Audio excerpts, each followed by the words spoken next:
Go ahead. So you're going to give us the three. You're giving us three proposals. No, I saw more than three. How many? Well, why don't you tell us what you have to present? Not present it, but what do you have for us today? Oh, through this, I'll tell you what I'm going to do today. Yes.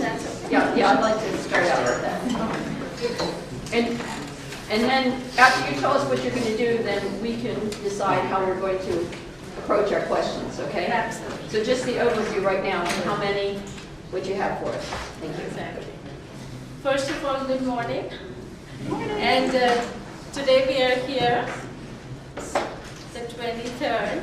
And the agenda for today is that I want to give you a status update from the last meeting. And I also want to talk about the directions that we got from the board after the February 2nd meeting. Then we were told to create 6 plans for the board to review. And we were supposed to create a plan, we call it Plan C, based on radius. And we'll show you what we did with that. And then I'm going to present the plans, and the 3 plans that we are going to present are called C, D, and E. Okay? Are there a variation on A and B?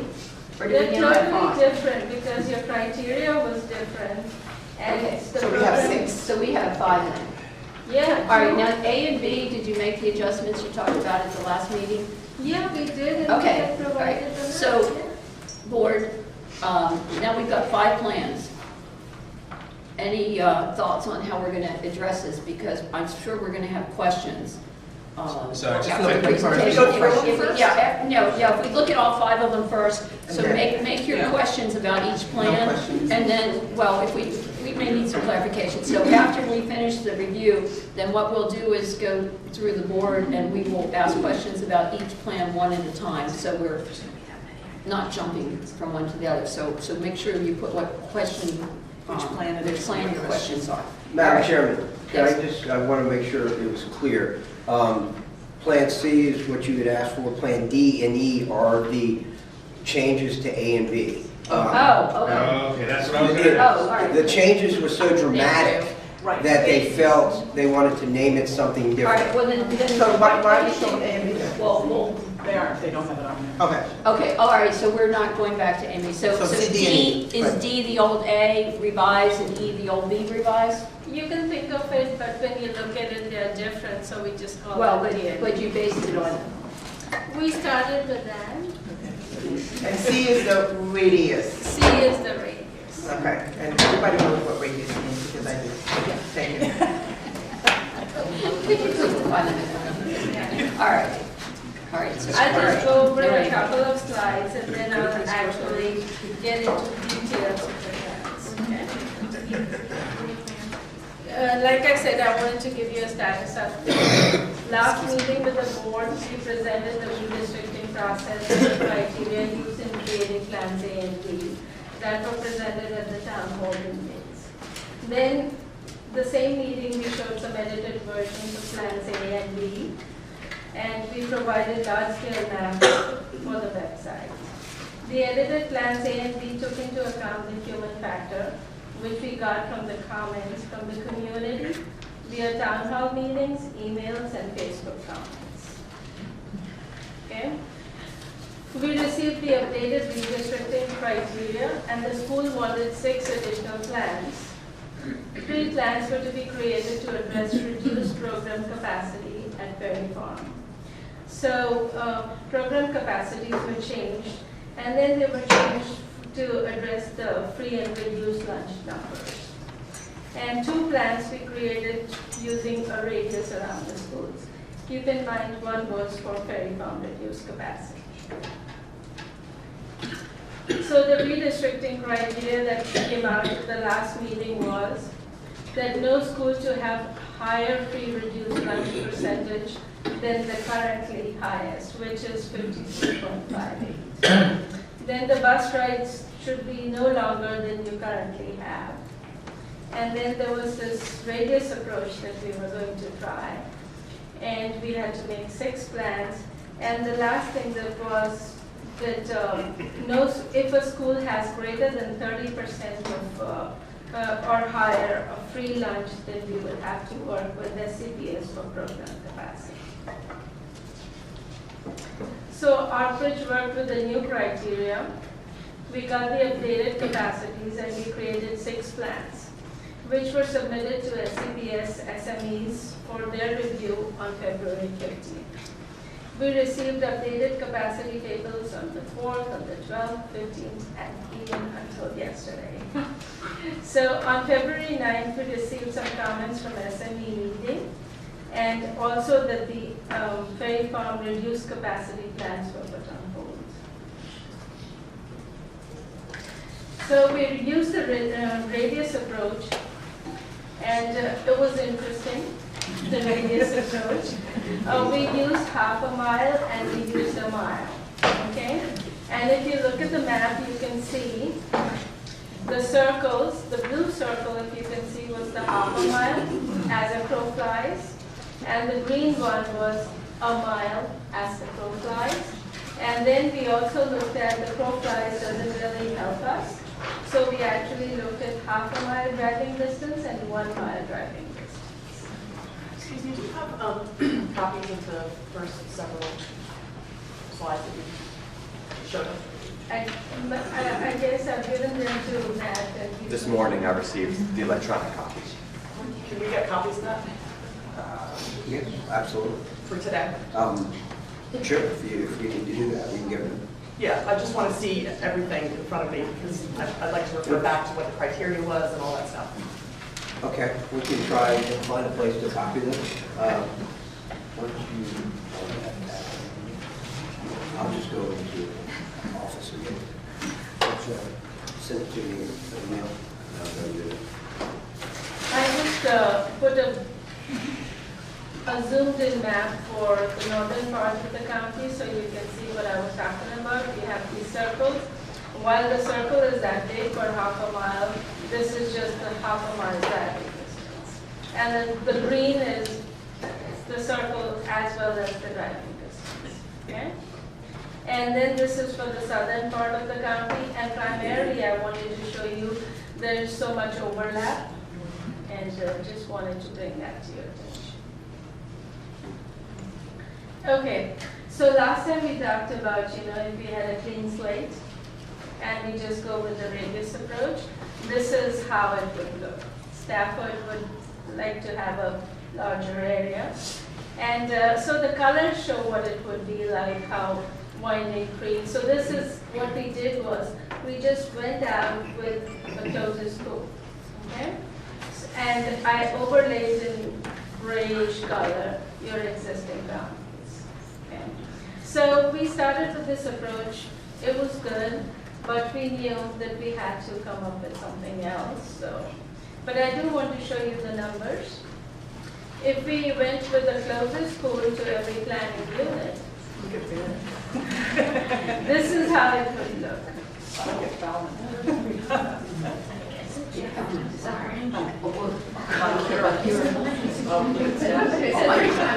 Okay, that's not gonna work. These numbers are all supposed to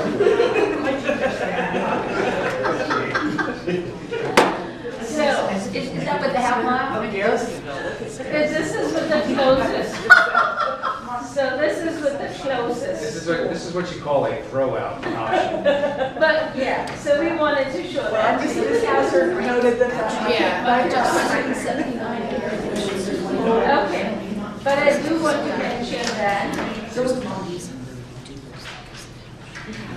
So, there are some schools, like Brent seems to be a little bit quite comfortable situated. But I do want to say that this was a great approach because what happened was we realized that we cannot just keep going. We knew that from the very outset, but we did want to kind of experiment and see what things would be like. But To be honest, there's a lot, I don't think it's that funny. I think actually this is actually something we need to see. Yes. There was a reason we needed to see this. Work. But now well, we understand yeah, from yeah, the radius but- approach now. That's right, we have to it's good that we did. But this isn't plan C. this is just the initial thing, and then they tweak it. And then they right? move Yeah, from it. so this was something that we started with, and we realized that there is something really good in it because we don't want to send students far out.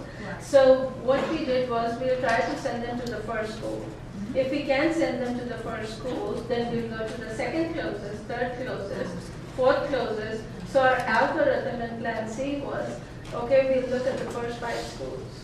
And we'll also look at the distance. So this approach was not totally wasted. We used it and we said, okay, we are going to kind of apply it slightly different. So this was, but that was the approach from the 1 mile. Those numbers are based on the 1 mile blue. No. That's the half a mile. No. What they're based on, we drew the half a mile, so we made sure that we keep everyone within half a mile. We keep everyone within 1 mile. And then we said, okay, why don't we just, because some planning units are way out. So we said, why don't we look at the one which is closest, the closest school. So that's how we came up with it. So it could be, we kept going out. Closest. Okay.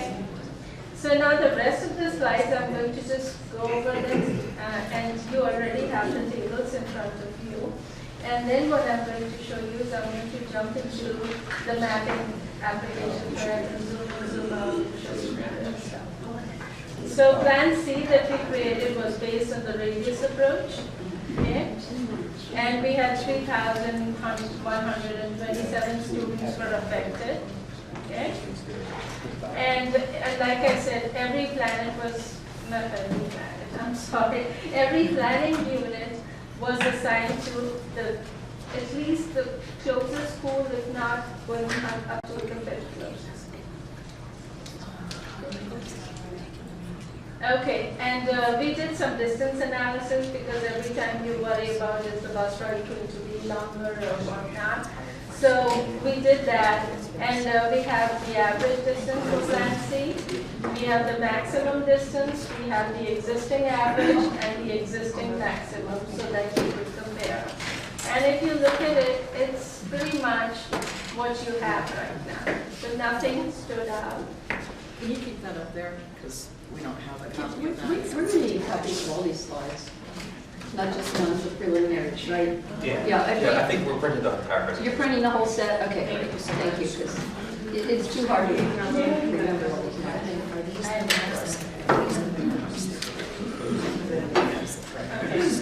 Yeah, this slide you have, this is what you have.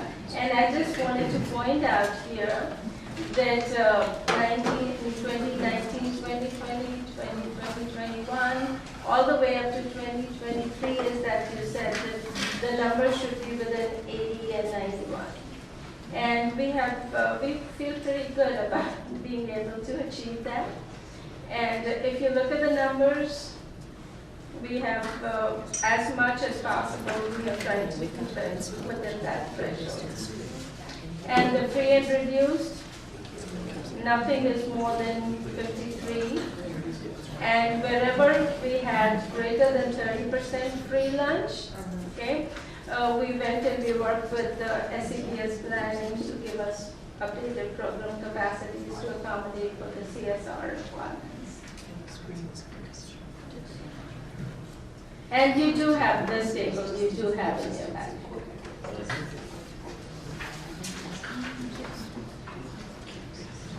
Now I have Plan D here, and don't worry about it too much because from this, I cannot really show you stuff, so we'll go to some the mapping power that we can show you. So Plan D, we have 3,259 students were affected, and this was based on 2019-2020 enrollment projection. 12 neighborhoods are split.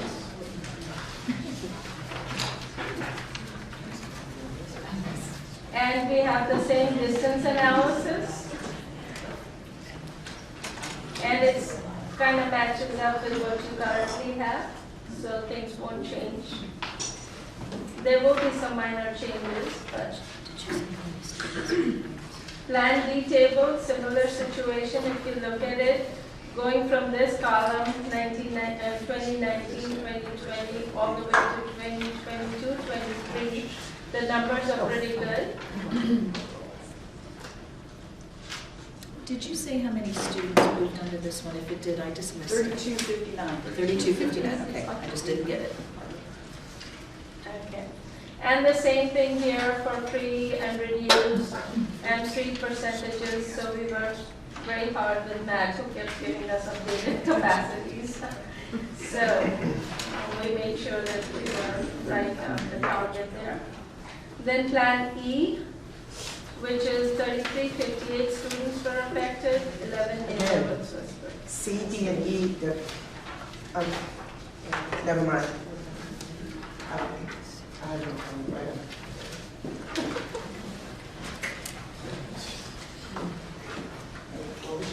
We're getting all these slides right.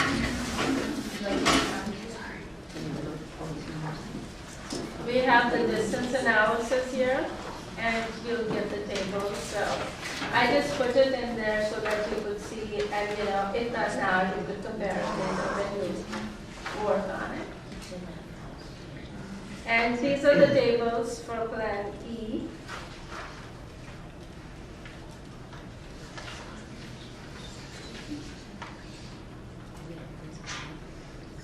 Then we also did the area analysis just to make sure, how we compare with the current areas of your attendance area, your elementary school attendance areas. What do you mean by areas? Is I that- don't know what Is that The square area mile? square Is that a mile. square mile? Okay. Yeah, yeah.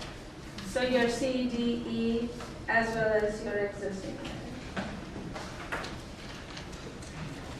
And it's pretty much, Brent and a few of those, Grafton Village. So this is just an analysis that we did. Now I want to say, that we did meet the school board's criteria in all C, D, and E.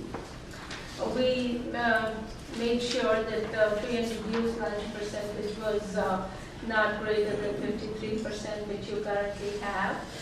Then bus rides, for bus ride analysis, we did the distance analysis to make sure that no distances go way out, so they compare to what you have right now. Then capacity utilization, you wanted it to be between 80 and 91.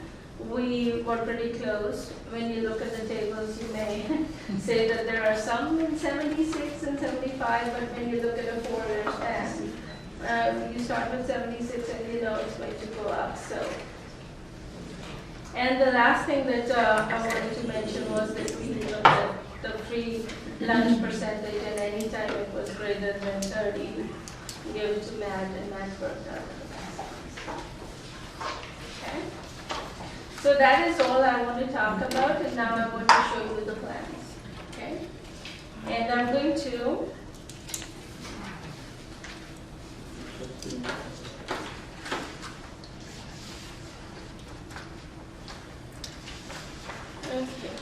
I'm going to start with Plan D. I'm sorry, which one? Plan D? D. Should have been maybe the old A. The whole day. Know what you're starting with?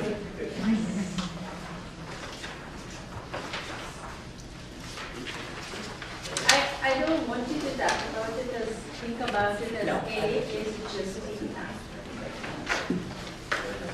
So what I'm going to do is I'm going to zoom around the areas and so that you can see how things are. So I'm going to zoom first in the northern part of the county.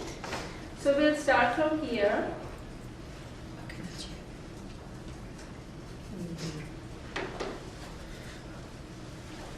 And the red lines are your existing boundaries. So should I turn off the major roads or is it okay? It's helpful for me. Okay, cool. So we have Whitewater.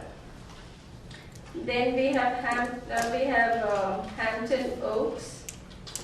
It goes across. We have Moncure.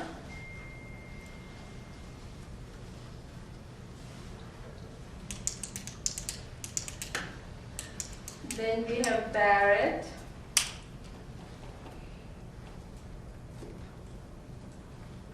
And just to, want to point out that last time Hampton Oaks, was in more than two, was split, but now it's just split in Park Ridge and Hampton Oaks. So That's why the would way it be goes. split in Park Ridge and Hampton Oaks if there's enough on Plan C, for example?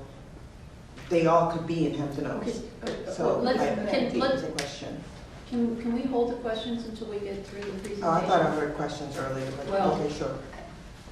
I'm just trying to get through the presentation. If you all want to ask questions as we go along, that's fine with me too, but what would you prefer? Want to ask them as we go, because we've got three I've been writing plans. mine down. Yeah, I'm waiting for these papers because I need to, we need to have this in front of us. It's really hard with all these numbers to distinguish where the differences are. I do have one question that's just so I can understand the map. So all the little red lines are old boundaries, is that Yes. right? And the color is the new boundary? Got it. I just want to make sure I understood what I was looking at. And the little dash lines that you see are neighborhoods. Okay. I can turn them off if it comes in the way. Well, what's the pleasure of the board? Do you want to ask as we go or hold them until we get through? I think that's a slippery slope. I'd like to get through it, but Yeah. that's personally me. Okay, all right, so just write the questions down with It's which written. plan it goes along with. Okay, all right, thank you. Okay, we have Moncure over here, Barrett, Park Ridge. You can see how Park Ridge has taken some areas to help Winding Creek out. Then we have Burns. Burns is helping Stafford a little out, and then Winding Creek is coming in, and then Brent is coming in to help Winding Creek. So, and then from Park Ridge, I'm going to Garrisonville. Garrisonville has picked up this area here. Which one? Pink. I'm looking at it here. Yeah.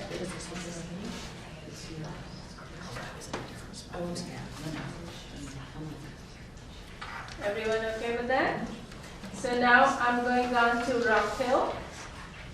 Rock Hill has picked up some area from Brent.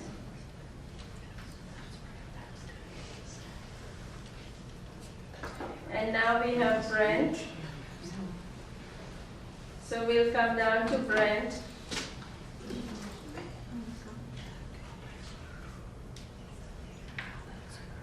So Brent is helping Winding Creek out a little here. And Garrisonville is helping Winding Creek. Remember, it was one of our schools which needed help. So now we go to Hartwood. Hartwood is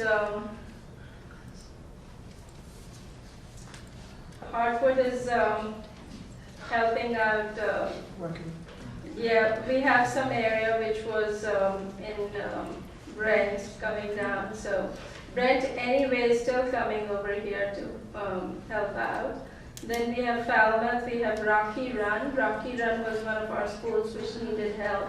So Hartwood is helping Rocky Run a little bit. And then we have this area that used to be part of Rocky Run. We have assigned it to Conway. And Falmouth is here.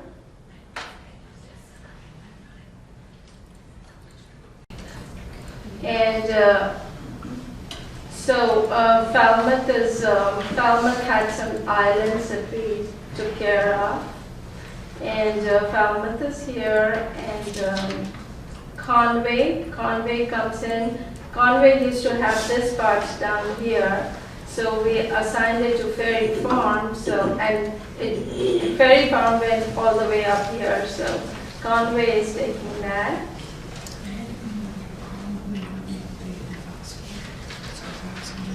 And Grafton Village is helping Stafford. So this area, Stafford and Conway. And then we have this area taken care of that we had talked about, Marlborough Point. Does that include all of Brook Road? I can't tell. Brook Road's it's on one side or the other. Oh, sorry. It includes a little bit of, I mean, from what I can tell, this map is so I can't read that. tiny.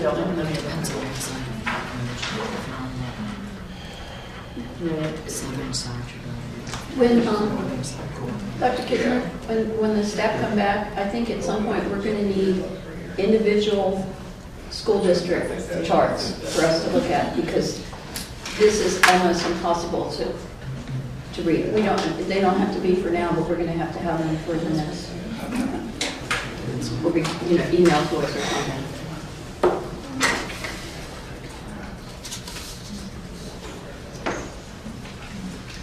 Okay. So, I turned on the road so that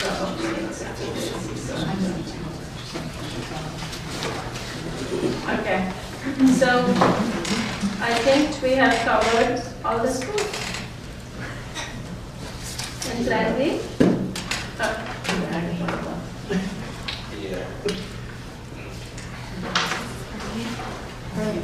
We'll move on to E and then F, and then we'll. Okay.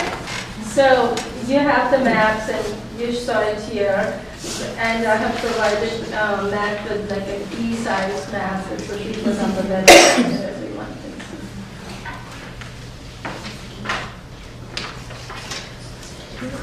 see.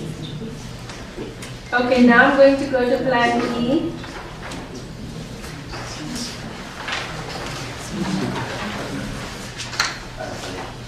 And as I go through them, I'll try to highlight the changes.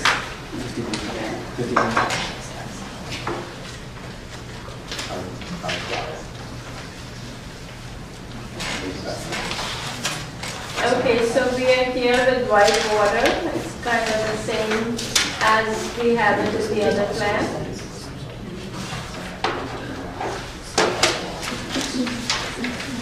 Then we have Moncure.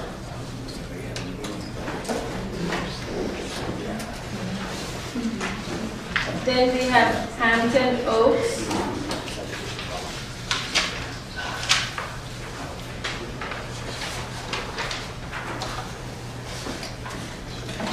We have Barrett. Barrett is helping out Parkridge.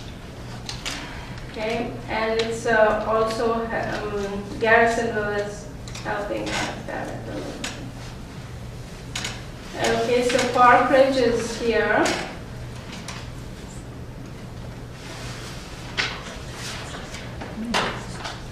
It has Emeryville. Winding Creek. We have these neighborhoods here. Can you say what they are? Name some neighborhoods, but not other ones. Should I name the neighborhood? Well, you just said we have, Okay. Emmy Clay, Berkshire. So we have these neighborhoods in Winding Creek. We have obviously North, which has been assigned to Brent.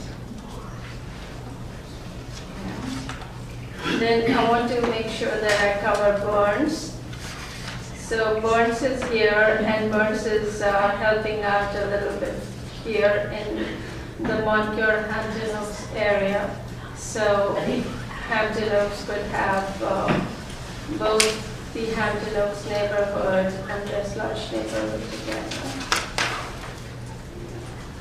Then we are going to Stafford. Stafford is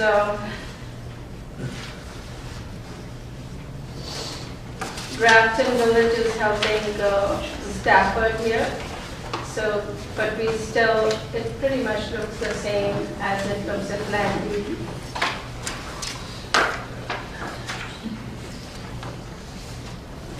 So now I'm coming down to Conway. And Conway is helping Rocky Run, and it's taking some from Ferry Farm. And Conway is here. And Ferry Farm is, it used to go all the way up, but Ferry Farm is right here. Okay, now Falmouth, here we have done some real good things that I'm quite happy about. It's England Run North goes to Falmouth. And we have, what we have done here is that we are not sending the kids to Brent because we do realize that it's too far. So we are trying to keep them either in Falmouth, Conway, Rocky Run, or Hartford, which is right there. So then Rocky Run is picking up some area here because it gave up this and really good. Hartford. Hartford is here, and we took some areas from Hartford and gave it to Brent because Hartford was going down to Rocky Run.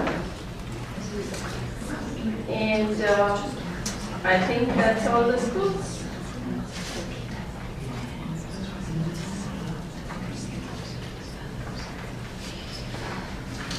All good?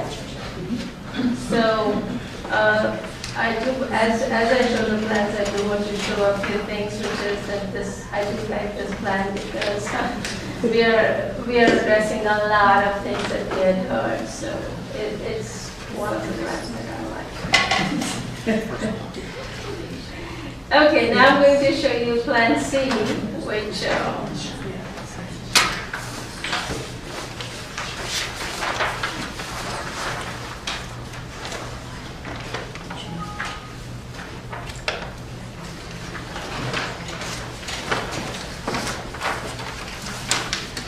okay. Plan C is based on distance. Okay, so we started with the distance rule. White border remains the same in all the plans. Okay, so we have Moncure, we have Hampton Oaks, we have Barrett, Winding Creek, and rather Parkridge first, Parkridge.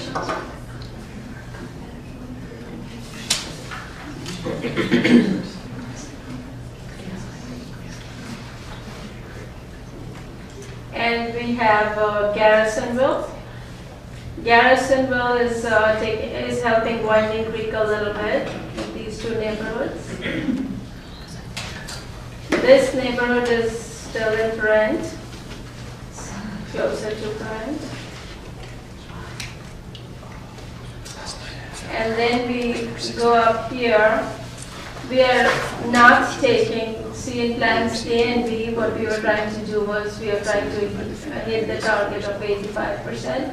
So here we are not taking anything from these underutilized schools. We are just leaving them the way they are. And Rock Hill is helping Brent, and Garrisonville is helping Winding Creek and Barrett a little bit. But we haven't touched these neighborhoods like we have. Okay, and that's Brent. Okay, so now here we have Hartwood. The top part of Hartwood remains the way it is right now, but we have some changes down here. Okay. And the thing that I like about this plan is that we are being able to keep this neighborhood where I believe there is public transportation stuff. So we have been able to keep it in Rocky Run. And at the same time, we are addressing distances. So we are making sure that nobody is going farther out than they have to. Just because Brent is adjacent does not mean that we are sending them. So here, this area, we were pretty happy about. We are sending them either to Rocky Run, Hartwood, and Falmouth, and then Conway is coming in to help them. So this was something that we were quite happy about. I don't know if you would be, but we thought it was pretty good, interesting. Okay. And the good thing here is that everything is based on distance, and we are not sending kids out to like 6-7 schools out. So. And then Ferry Farm is the way it is. we took all this area that used to be very farm. And Grafton Village, Stafford, and that's what we have. So I've shown you plan C, D, and E, and now I'm ready for the questions. Is Scott getting us those, is he printing them off for us? He's across the street. Okay. All right. Well, who wants to go first? I have a quick question about, and this is not for you, this is for Matt. Were the APUs with those large anomalies corrected before these developed? No APU numbers have been adjusted. Okay. We consulted with the contractor or the consultant who does the projections, and that was before last meeting even. And he feels confident that the projection model is working as it's intended to be working. I do want to add, do want to add what Matt is saying. Last time we were looking at the fourth year. So we were totally dependent on projections. But this time, we're also looking at the first year. So it cannot be like that. Your 2018 is what you have right now, 19, 19. We are looking at 19, 20 as well. So if things happen in the fourth year, we don't have to worry about it because we are really looking at what's happening next year before. I'm still a little bit dumbfounded about how we get 65 kids in a community that's not developing and all that. So, and I told you, I said that at the very beginning. So this isn't for you, it's for him. Peter, do you want to ask your questions about the plans now? I mean, Mr. Cater has questions. Do you want to ask your questions about the plans now? What else is there? Any questions about the plans that were presented? I'll get there eventually. I'll Pass, pass right. for the time Mr. being. Cater. So I'm going to have a few questions as we move along today, but my first initial glaring question is why my specific area, Widewater Elementary School, is the same in every single plan. It doesn't give me anything to work with or compare. I know that other options could potentially work. We have Brents Mills still, that's a zoned walk-in for Widewater Elementary School, and it's still being moved out to Moncure. So I would really just like to see a numerical by APU breakdown of why this in every single plan is the only viable option. Okay. As you know, Whitewater is at the edge, right? The only planning units that could help Whitewater are in this area. And by the way, Whitewater is projected, it's already it's projected to grow. So it does need help. So there was this, and we have heard this, that Brent Mill is very close.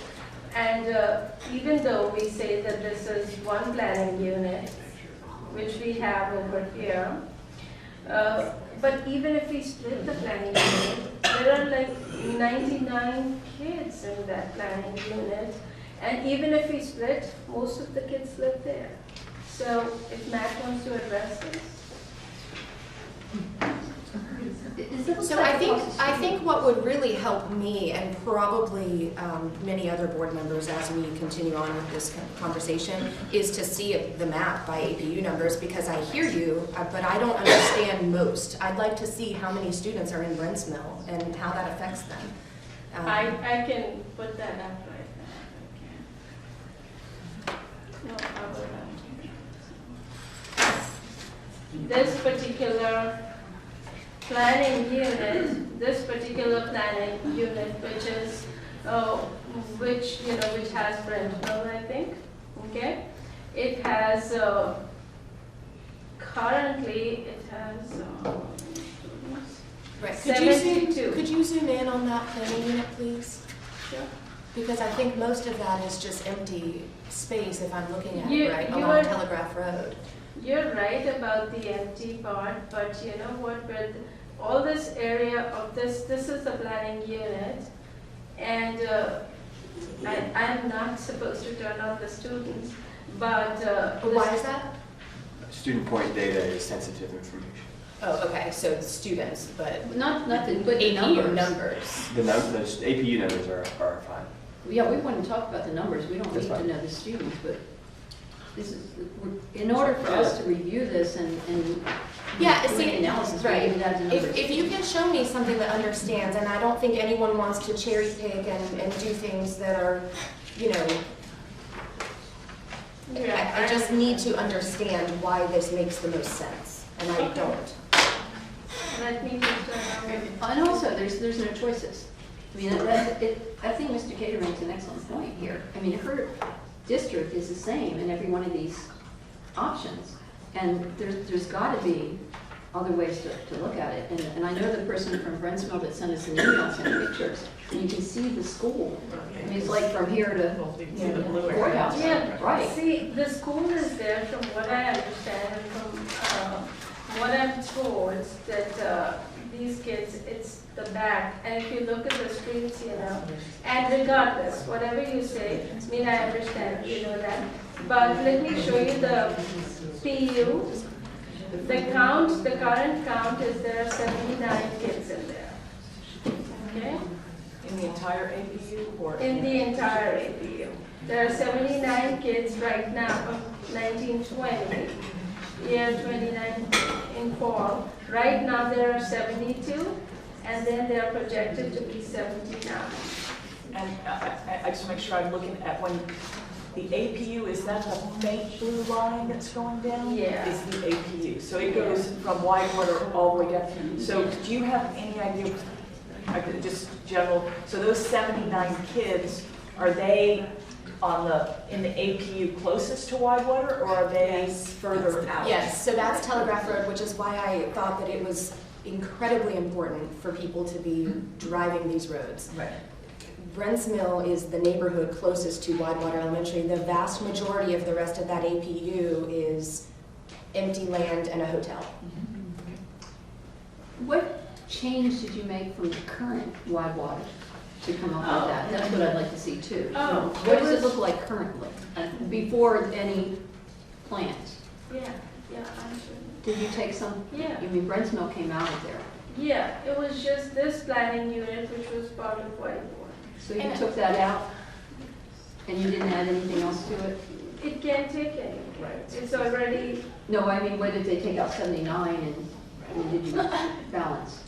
what we could do is, but, I mean, I don't know what we can do here, because even if we split it, the students will be there, and it's going to go over capacity, that's all.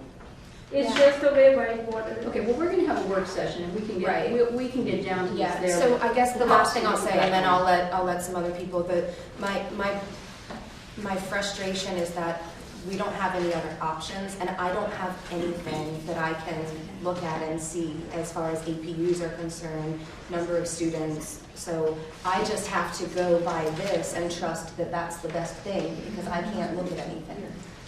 So I'll just leave it at that, and we can move on. Well, if we, in our work session, our next work session, have a list, and this would be from staff, of the districts with the APUs that are in them, is that feasible? I mean, can that be done in a reasonable fashion?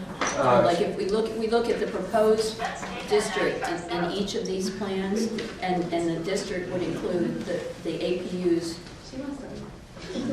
That are that are proposed to be in there, yes. Yeah, we currently have that for the Plan A and Plan B original, and we can Okay. certainly do that All for right, these so, three but plans. on a chart, I mean, something like Absolutely. this. So we've got, you know, each of the schools would have a list of all the APUs with the numbers. Right, so attendance zones to APUs, not districts to APUs.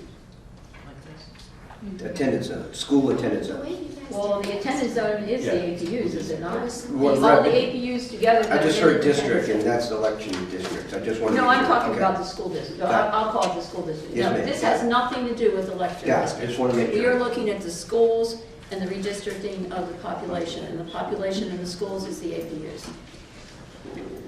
Does that helpful? Is there anything else that the board wants to have for the next work session? I have the same problem that Jamie has with Brooks Mill and Windermere and Poplar Hills. We've got Brook in Road. Stafford. Yeah, we've got kind of a natural break-off point. So you've got Crow's Nest that's south of that. And so we're reaching up and we're cutting out a whole section to send them to Grafton, but we still have the same issue with the bus time and the bus ride. That's how many kids make up that area? Because it's just the natural cutoff of the area. I mean, we're going to be sending buses up there just to get a handful of kids that are already in the north. You know what I'm saying? I mean, I know, but Stafford and Whitewater are not the schools that need the. And we can. Stafford's not one of them. Stafford is, projected growth in Stafford is. All right, can you zoom into the area that we see this talking about? Zoom into that area so we can see. It's impossible for us to really do much with these maps. This is what you have. There's a natural line right there. All the rest of that, to the south of that line, is all Crow's Nest stuff. So that should have been kind of a natural cutoff now. It's just Stafford, it has a lot of growth. Well, how many kids are, Windermere is an older community, so I don't see that Okay. there. There are 61 kids. See, right now there are 58 kids and projected to be 61 in that county. That's a reasonable projection. But 58 right now.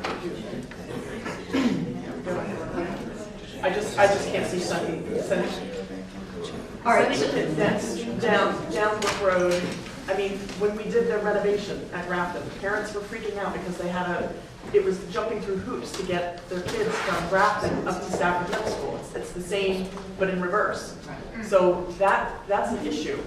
And we will be discussing these issues as a board, but the good thing to do today is to ask the questions while we can get the information from the consultants, and we'll be better prepared to have the discussion at the work session. So keep Because the asking the consultants question. are not going to be Yeah, the first 2 weeks of Right. March, right? That's right. So I would like to know what it would do to Stafford's numbers to keep those communities right there on the north side at Stafford L. Well, and we'll be able to have that discussion because at the work session, staff is going to bring us each of these plans with the APU's numbers as shown in these plans. But you're also going to, can you also show us what we did before about what was taken out? I mean, it really helped having the last chart show the areas that were added and the areas that were taken out. So we're going to need numbers for those too, and hopefully Relative to the existing attendance center? Yes. So for example, in Whitewater, because there's not a whole Yes, lot ma'am. of change, that might not be as complicated as some of the other ones. But what came in, what went out, and what is proposed under each of these plans. Because that way, if we're looking at it by the APUs, we can do that. Okay, if we're going to add 50, and then we'll have to have somebody here to do the percentages, what impact is it going to have? But I think that's something that we'll know, because we know the areas, and we know the neighborhoods and the driving routes, and what the issues that have been, in this community, even aside from what was, even all the emails we've gotten. Got it. All right, so is there anything else? We'll have more time, but as long as we're giving staff direction about what we want for the work session, is there anything else that anyone wants for the work session? Yes. I have a quick question. Um, I have a quick question for staff. Did you say that the student numbers are private? No, the student just individual point locations. Okay, but we could see. Certainly, yeah, we have the current number of students Okay. on our website already by APU. Okay. So in the information you're going to give us, I would like to know how many students in that APU that are being moved. So whatever the number of APU is, number Right. 140 students being moved to wherever. So Right. I would like to see it that way. We have that. That's on, yeah. That's what we're asking for. Yes, ma'am. We're asking for, what, we need to see what it is today by APU and what it is in the proposal. by APU, and then decide The APU what's is a coming in, what's number. going I out. want to see the number of students. Well, that's what I mean. Okay, The but- APU is the number of students. The APU is also a number. Sure, we will say APU 141 has 45 students. Right, because that's the Yes. only way we're going to be able to do what Ms. Egan is. APU is a number. Yes. Right. And then there's a number of students which Yes. is different than the Oh, APU itself. well, I was thinking the APU, excuse me if I have not been No, clear. you're- I want the number of students. Yes, ma'am. Because the APU number isn't going to help us. Right. Okay. So we got that. Ms. Hazard, do you have any requests for staff for the work session? Let's see, in the the presentation, it talked about the program capacity changes that you all were operating under. Can we get a copy of that? I guess, I'm trying to make sure I was writing quickly. And then there's an updated capacity tables that you all were working with for this. Those two. Yeah, those updated capacity figures are in. Okay, okay, and then do they change throughout the plans? I think that was what was. They certainly can, based on the free lunch percentage for each plan. I believe they're all actually the same minus Conway. I was trying to do that, okay. So the numbers for the capacity are approximately the same throughout those plans. Approximately, but that's only because of the free lunch percentage. Right, no, I understand that, okay, so that was that. If I could suggest that, Mr. Chairman, if I could suggest that one board member asks a question, that everybody listen to that question, because Matt's answering some important information from Ms. Hazard. Okay, and my question to begin with was, what do we want? What information do we as a board want for the work session that's coming up so that we can address these issues? So I'm not necessarily, I'm not asking for answers, I'm just asking for what we want. But if that's information you want, Ms. Hazard, is that not correct? Yes. The capacity, what we were told is they are listed in each of the plans based on the percentage of free and reduced lunch after you ran the plan, so they're free. Was that free or free? Free lunch. Free only. Yeah. For CSR. That affects the capacity. Right, okay, but it was 30%. 30%. Freeze over 30%, that's correct. So, Okay, and then But that's us in front of flags.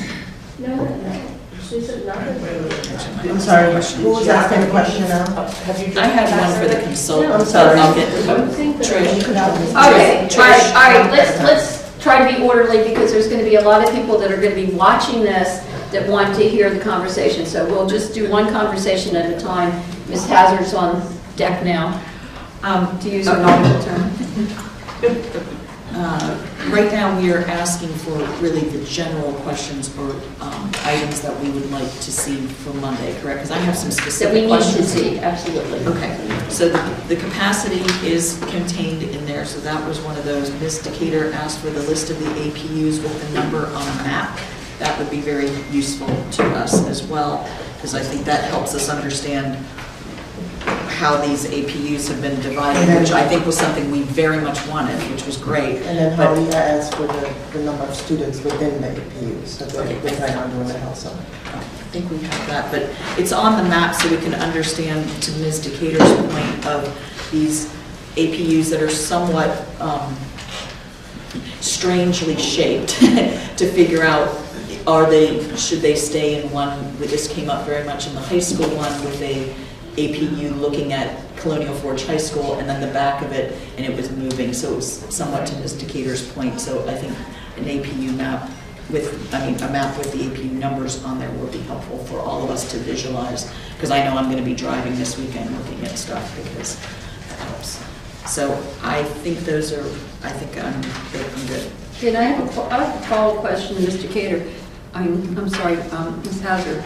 With respect to this program capacity, I understand when you did these other plans, you adjusted them for program capacity based on the free and reduced. But when I look at the program capacity on each of these plans, just looking at it broadly, it appears that the program capacity is the same on each of these plans. So Calling right here. some of them changed? 1,004,966. Well, there's some schools that there's a lot of schools, it looks like there's no change. Conway may be the only one that. Okay, so what schools changed in capacity based on the So the capacity calculations were calculated for each plan from the ground up. So everything was brought back up to full pack size, and based on the free lunch percentage for each plan, for each iteration of each plan, it was recalculated. So it's just coincidental that I believe they all say the same except for Conway in Plan C is higher than Conway in Plan D and E. But I believe they're all the same other than that, and that's just a coincidence based on the data. And you also, I'm assuming, recalculated program capacity at the very beginning with the changes to special ed. Option 3, yes. So if there's no change in the capacity except for one school, then that must mean that the percentages are about the same as they are now. Is that not? It would indicate that those schools under 30% are the same, and those schools above 30% but below 45% are the same across the plan. So only one school changed in program capacity? Only based one on school changed in its, yes, in its proposed changes. CXR category. Okay. Can I piggyback on that question, because this is a question that I had. Is it because we stuck with that 53%, not to go over that percent, that we're stuck with the numbers being so similar or not moving at all? Should we have done a range and say, we don't want it to be over 50 but under 60 kind of thing, to at least have some wiggle room? Because like right now, I feel that we went with like a hard number. We went with 53, and therefore I think that it seems like the numbers are similar, the outcome is similar because of that. That's probably why the program capacity is not changing. Go ahead. If you focus on proximity and neighborhood, your free and reduced lunch is not going to change your estimate. I'm just going to, and I think that's what you're being told. Yeah. You know, so whatever you choose as a range, if your priority is to try to keep kids closest to their school that they live in their neighborhood, then I'm just going to share with you that your free and reduced lunch is going to look pretty similar to how you have it today. It would only change if you really want to take kids that are free and reduced lunch, which I hope you wouldn't, and say we're going to put you on a bus and drive you great distances to balance the schools out. I think I'm already on record saying I'm not going to do that. Yeah. All right. But it is very interesting that under all three plans, there's only one school that changes in program capacity, and overall, that's not a significant change. Well, but, and it's interesting because in the last set of plans, that was not the case. Right. I mean, Okay, so are we around with questions now? All right, so everybody has, to this point, what you want from staff. When we close up the meeting, we'll go back to the board and say if there's anything else you want from staff for the work session. So anybody else want to add anything to that list? Scott? Just the one thing I mentioned, I whispered, was I think it's helpful to have the neighborhoods added and the neighborhoods subtracted, as we did in the past for the public. We, Did you already say got that that? one we slipped out. Okay, thank you. So just a comment on that. Yeah, why don't you reiterate what we've asked for so we can all be clear? So- No, it's good to make sure that we're on track. So by school attendance zone, the board would like to see what has changed from the existing attendance zone for each of the three plans, what schools are out and what schools have been added, what neighborhoods have been added and what neighborhoods have changed. That's going to be a very, very time-consuming effort, which for three plans. And to try and get that for Monday's work session is going to be extremely difficult. If we have, so these maps have the current boundary lines. If we had them blown up by, so I could just take, my area and look at it, I can then see if we have the APUs and the neighborhoods, I could then see by looking at the red line what's in and what's out. If that would help. I don't know if that's acceptable to whoever asked for that, but if the map was blown up and a little bit easier to read, we could very easily see what neighborhoods are in and out of the new zones. But we also asked for the numbers. Are you saying you don't need the numbers? I want the numbers. The numbers would be Right, if it has the easier. APUs and the neighborhoods, then, Yeah, I wanted the. and you don't the need to numbers of weekly review students. for us, we can look, but it's just that we can't see it on this map. Right. So we can certainly provide larger scale maps, physical, for Monday, I believe. What about a map of each school district?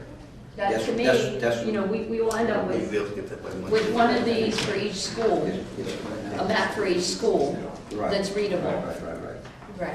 And if it has the APUs, number of students, and the neighborhoods are blown up, then it still has the red line, so you can then look and see what has gone in and out of that red line. Well, but if it's just by, if it's per plan, per school, it's not gonna have what came out. But I would think the consultant should have that information available. What came in, what came out, you gave it to us on the last one. Is that not readily available? What came in, went out with each of these plans? It is available. Yeah, see, It is Okay. available, we provided it to you for, we can, I don't know. I guess we'll work with that. okay. I mean, if we need to put off our work session, we can do that, but we need to have this information to be able to have, you know, discussions about it and to Agreed. compare the impacts. Agreed. Madam Chairman, I'm just saying, it'll be, I don't believe we can provide it to you in QC to make sure it's quality data for Monday's work session for that. I mean, we can get it, we can definitely get it, and we can provide it. When you say but, QC, Let him finish, And And so, then I'll go back to you. so I would hate to give you inaccurate data for your work session. Okay. If we rush. All right, I know if you all need to discuss, it's going to be very hard for people that are watching this, because a lot of people, you know, can't come Saturday morning, and they're going to be planning on watching this session, and we're going to have all these side conversations going on, that it's very distracting.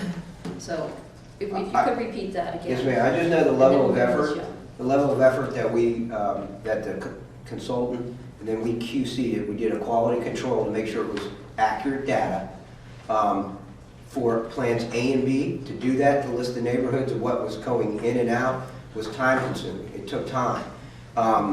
Even if we worked all day today and Sunday and Monday to get it, it would be difficult to get and quality control it to make sure it was accurate for the work session Monday. I'm not saying we cannot provide it, we can. We definitely can provide it, but it's going to take some time. But we have it, we already have the information, so can we just not? What is it that's going to take so much time, getting it off of We have to this and go through onto? each plan and list the neighborhoods. Yeah, Okay, but- so we can provide blown-up maps for each plan. So each plan, that's 17, that's 17 maps, each school attendance zone, 17 times 3. So that's how many maps, and then multiply it by, if we want to provide one for each school board member. So we can do that. That's the number of copies of 11.5 by 17, or if you want larger, we can provide those. So for you to be able to see that more clearly and just, you know, run your finger down the line and stuff like that. So and Monday we'll be doing it all this weekend. I mean, we can do that. We can do that. We may have to put off our work session. I mean, we don't want to have a work session that we do not have quality control data, that we will be having discussions and potentially making decisions. Mr. Cater, I understand what you're saying. We could look at the maps, but for us to have the discussions we need to have, and Ms. Egan asked some, you know, questions specifically about, you know, how many are here, how many are there, what the impacts are. I think we do need to go down to that next level of numbers, because that's what you were asking about. Brent's Mill, you know, we need to know how many are there, if you want to look at. Yes, I just want a map with the APUs that I can see, the APUs and the neighborhoods, that's all I want. So the consultant's not available to do that. Hold on, so I just want to, and they haven't been individual maps similar to plans A and B that we provided during the town hall meeting, have not been created, those particular. What we can do is we can take the large maps that we've been, and we can blow them up, and we can print, staff can do this, and we can print each attendance zone blown up. We can We do don't need that. them in color. Um, If you're printing them one by one, if we're We going to want have one for each school, you don't have to. We understand, we have a good understanding of what the board wants to do with these, so we have to figure out what level of quality that we can get for you by Monday? Well, we're not necessarily, we don't have to have this on Monday. Again, I think it would be wasting our time, not to mention you all working all weekend, which I appreciate the offer, if we don't have the data to work with. So we may have to reschedule our work session. It was tentative as a follow-up, and it was perhaps a bit optimistic to think we'd be ready to do it on Monday.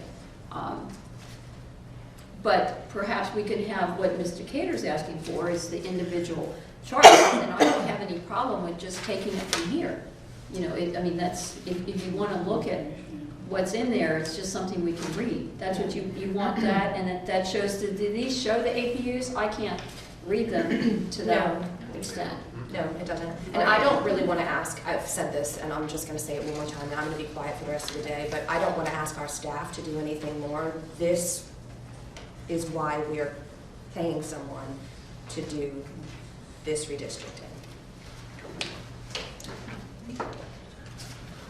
Well, and unfortunately, I think we're beyond our contract commitment at this point. I see some head shaking, so we're going to be paying for whatever we have. Does the board want to put off the work session until we have this information? Mr. McCosker? You know, so, yeah, we can really quick, we can do the hard work and we can figure out what neighborhood's going in and out, but I think this is like, we can do the hard work, but some people want to see their neighborhood, what their neighborhood's either coming in or going out. And this is really 30% us doing the hard work, but really 70% like the optics. So, I mean, I wouldn't feel comfortable moving forward any further without the neighborhoods being, your neighborhood is leaving and your neighborhood is staying. Yeah, that's just me. Yeah, I think that would probably be useful information to have. Ms. Young? What's the question? We're talking about, So putting I off the work session. still have not been able to ask my questions. All right, well. Now, you're asking me to we have- answer something. Because we're discussing the work session for Monday night and whether it should be delayed. That's all, that's the only discussion. As soon as we get to the questions, you're first, okay? Okay. I have no comment at this point. All right, Mr. Cater, Down south. put the work session off, or, Again, I don't want to ask our staff to do it. yeah, Ms. Hasley. Yeah. I mean, I think we have to have the best data possible, I mean, for all of us to look at. I certainly have questions on these plans, on the current ones, just some things. But the bigger picture stuff, I think we need to be able to see. I do, anyway. You all know, I always say I'm a visual. I have to be able to see some of these units and exactly how far-reaching some of them are and whether some of them make sense. And I think I would like to get, again, the best data possible. And if we don't believe that we're going to have it on Monday, the last thing I want to do, as we've already slowed down the process, is not then put it in an overdrive, sort of an artificial. So I would say I think we should delay it. All right, what about Thursday? Is that reasonable to have information available on It's certainly more Thursday? time, which helps. And I think, Is it feasible? Pretty, Yes. to be able to pull those neighborhoods, list them by Thursday noon, so we can, is that, what's your input on that? For all the plans. Yes, ma'am. Why would it be for all the plans? All If C three. is not, if C is Oh. not viable, why are we doing C? No, C was viable. It was the original. The original, First. they tweaked it. See this one? Yeah. They're all viable. I would do I it thought for C was the safety. radius. All right, is the board available on Thursday evening for a work session? I am. I am. Ms. Adler? Yep. Mr. Cater, are you available on Thursday for a work session? Ms. Young? I have to check my calendar. I can't give you that information, but just go ahead and I schedule see it. it, I if you see have yes to. from Ms. Egan. All right, well then let's plan on, Missy, let's plan on noticing a work session for Thursday. We'll cancel the one on Monday at 6 o'clock. Make it, okay, 6 o'clock on Thursday. And why don't we do that in the PDC in case we have All right. people coming. Madam Chairman, do you want the consultant there? When are you not available? March. Friday? Oh, so there's Thursday stuff everywhere. I think it would be helpful, is, what was the board think? Yes. Yes, all right. Are you available Thursday evening? 28th. One time. 6 o'clock, 6 o'clock? 6 o'clock? 6 o'clock is good with me. yeah. We're the DC, so I look at her and I go 6 o'clock. You guys go to DC? Yeah, we're up there a lot with the rich folks. Where do you live? Right? Boy, their per capita income and their schools are great. All right, we're getting a little off topic here. Are you available Thursday evening? Yes. Yes, all right. Thursday, 6 o'clock, work session. All right. Awesome. Yep. All right, and then we'll have this information. I mean, I know it's a lot of information we're asking for, but I don't think we can really have the discussion we need to have and the consideration we need to give it without it. Can I just say one thing though? I just want to stress to all of us on this board that when we talk about, okay, could we move this neighborhood, could we move that neighborhood, the work that's been done for the free and reduced lunch numbers, that's going to be a tricky thing to just be saying, okay, now we're going to move this neighborhood or that neighborhood. So just cautioning all of us that will be tricky. Well, unless we're moving some massive neighborhood, I don't think it's going to make that much of a difference. But there may be some neighborhoods that will be 100%. I know we do have some neighborhoods that are 100% or close to 100% free reduced, but that's a good point. All right, Ms. Young has a question. We're going back to questions now on the plans. Ms. Young, you're first. Are you sure? Oh, Young. What? All right, don't waste all your time. Okay, so the question that I had in the beginning, I noticed that you moved Hampton Oaks, Split, and Park Ridge in every single one of these plans.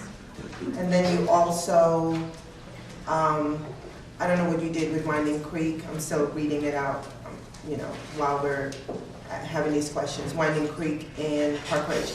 Why didn't we, what was your criteria when you kind of decide to pull 3 APUs from one neighborhood into Hampton Oaks, for example, and then move parts of APUs from Hampton Oaks out into Park Ridge?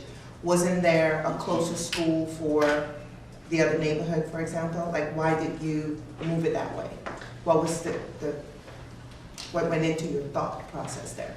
My thought process is your thought process, trying to figure That out wasn't my how thought to process, meet, but okay. how to meet your criteria. Believe me, I have no interest in So, doing but if anything to any C neighborhood. was keeping the neighborhood together, Yes, we were And- trying to keep the neighborhood. so, but you didn't in that sense, that's why I was asking, you didn't even keep that neighborhood together, you split it automatically.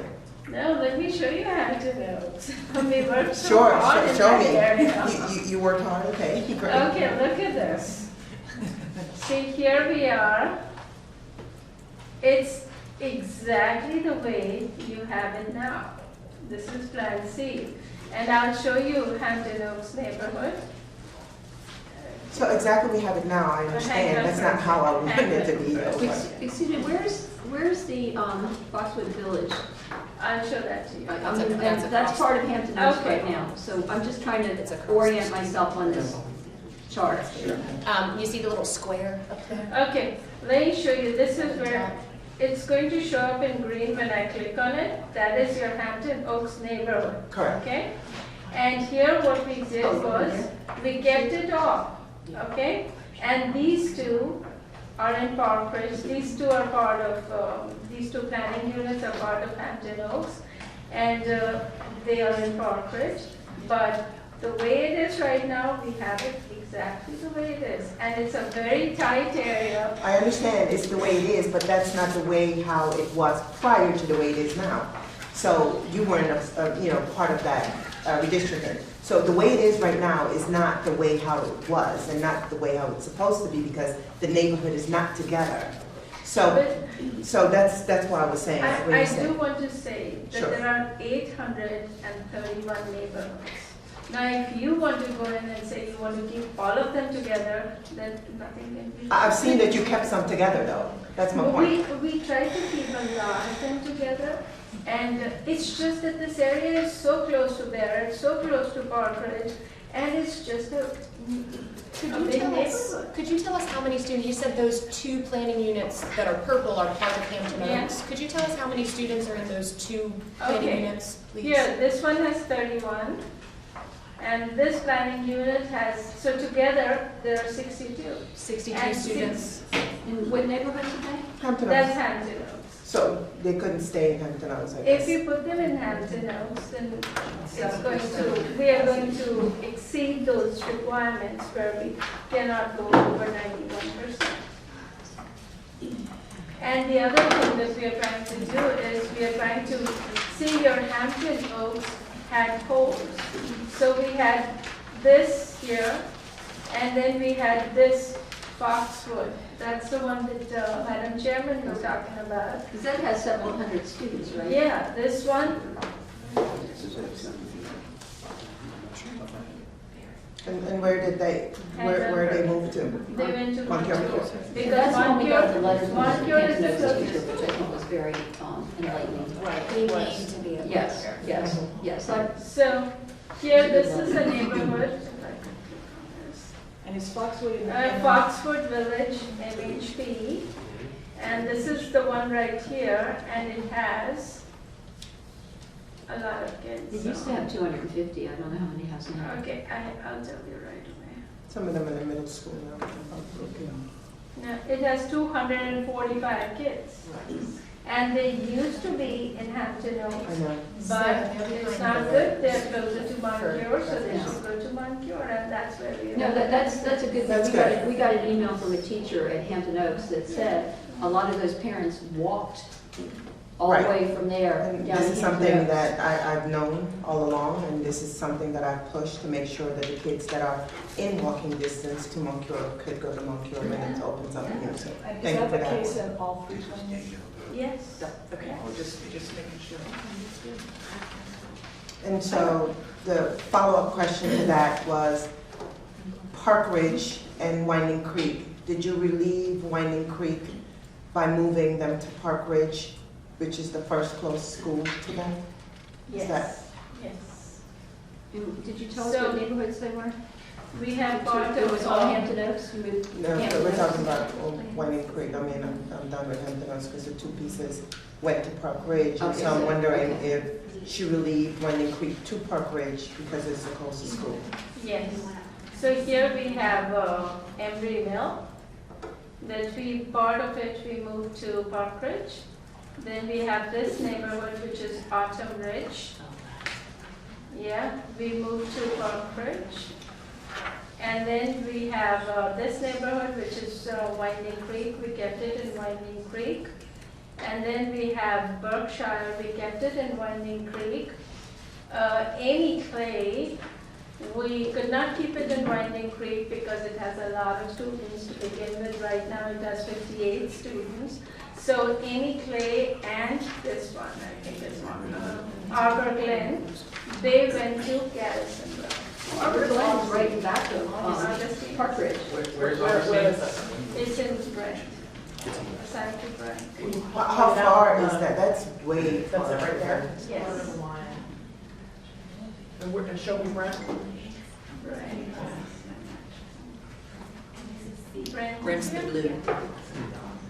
I can show you the distance also. We have looked at distances and it's not bad. But those, I'm sorry, Any clay, you moved. those schools that you moved to Garrisonville are close, of course, they're closer to Winding Creek and Park Ridge in Garrisonville. They are. They are. And remember we talked about the first 5 schools that we said, here if we keep these schools, and once again, you know, there are several configurations. If we keep this one, which we could, but then it's like a whole you move one, then you have to go and it has to affect all of Well, where is the new development that's not here yet, that's projected? Can you show us where that is on this chart, particularly in the Winding Creek area? Yeah, I think Matt will have to help me here because I'm not pretty sure which one.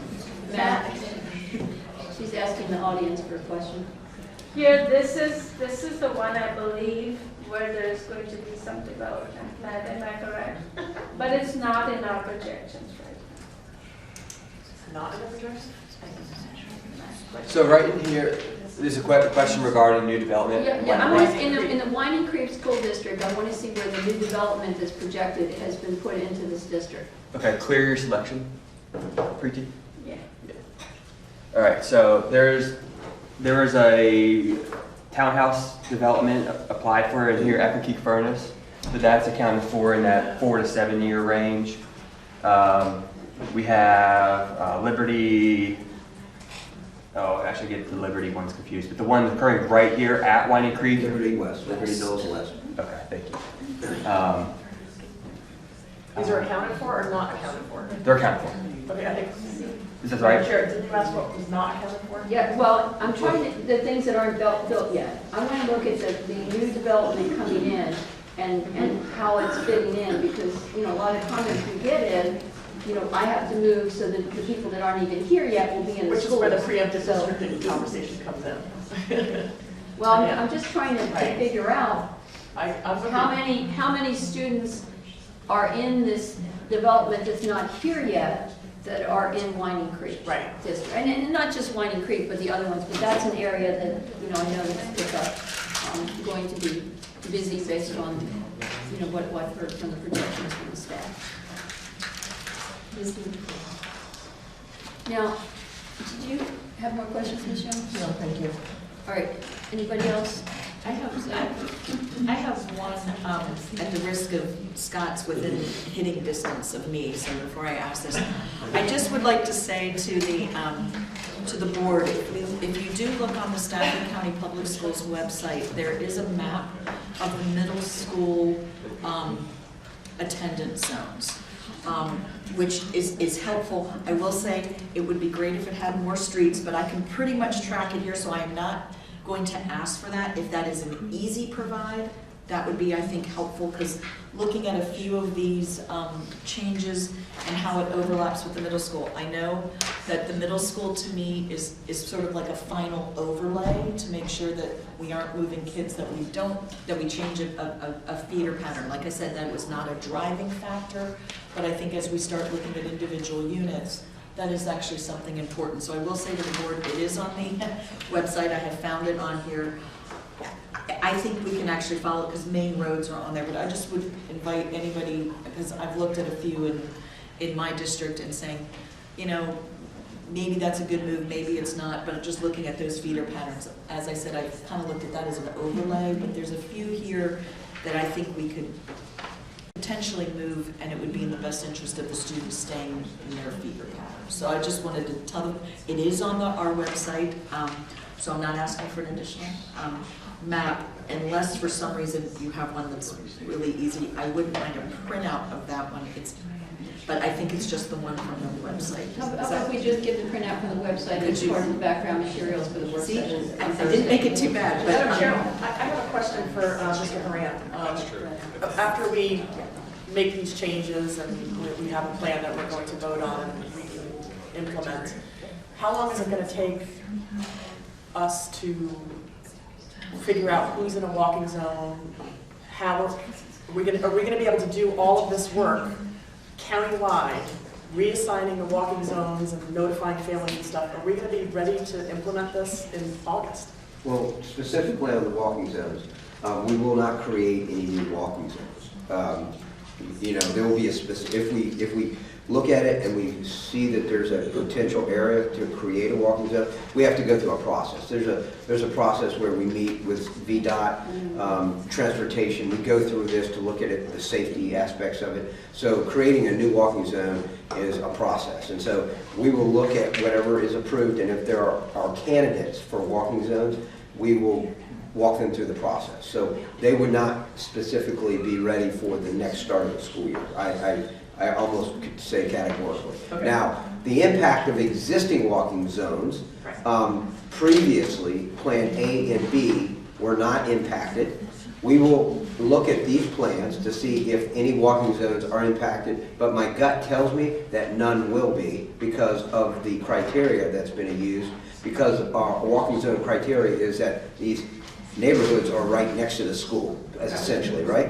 So, but we will do that. So, to the latter part of your question about taking the end product that the board approves and executing it for next year's school year. Now, there's a lot of people involved in that. The answer, let me just tell you, if you stick with the March 23rd, we will be ready for August, okay? We don't need a long dissertation on this. So it's the board, I've been pretty clear on that date, and that date was not just randomly selected, that was the date looking at all of the factors that we need to make sure this is executed properly. So that's what I'm just sharing with you. That's what the superintendent's telling you. All right, and remember, we want to have 2 public hearings after we have plans to present to the public, which we'll have to have in, fairly early to mid-March before here. Yes, Dr. Chase. So I have a question for the consultant, which is, you made a couple of comments as you went through about, I like this plan a lot, I like it. Could you give me a little more about what it is? If there's a particular 1 or 2 plans that you, for some reason, favor over another, which are they and why? Sure. I do like Plan C because I think, I do like Plan C primarily because we feel that we have been able to look at distances and are not just totally relying on adjacency. So that is something that we feel really good about. And what I feel good is that we are splitting less neighborhoods, 11 only. And fewer students too, right? And fewer students, the least number of students are being affected. And we feel pretty good about this area that we have done, Falmouth and Conway, and we feel good about that we were able to address the requests of public use of public transportation that was important to people living here. Then we feel good about that we've been able to address the Marlboro Point area. So we feel good about that we've been able to close all the holes, and we are really focusing on proximity. While we are addressing free and reduced lunch, but we are not just totally basing on it. Proximity is important. The kids should go to the closest school they possibly can go to. So, we feel pretty good about this. And of course, the important thing is that we met all your criteria. So we like Plan C, and I also like Plan E. Yeah. And what did you like about Plan E? Okay, let me open up since I forget. But yeah, I'll just open up.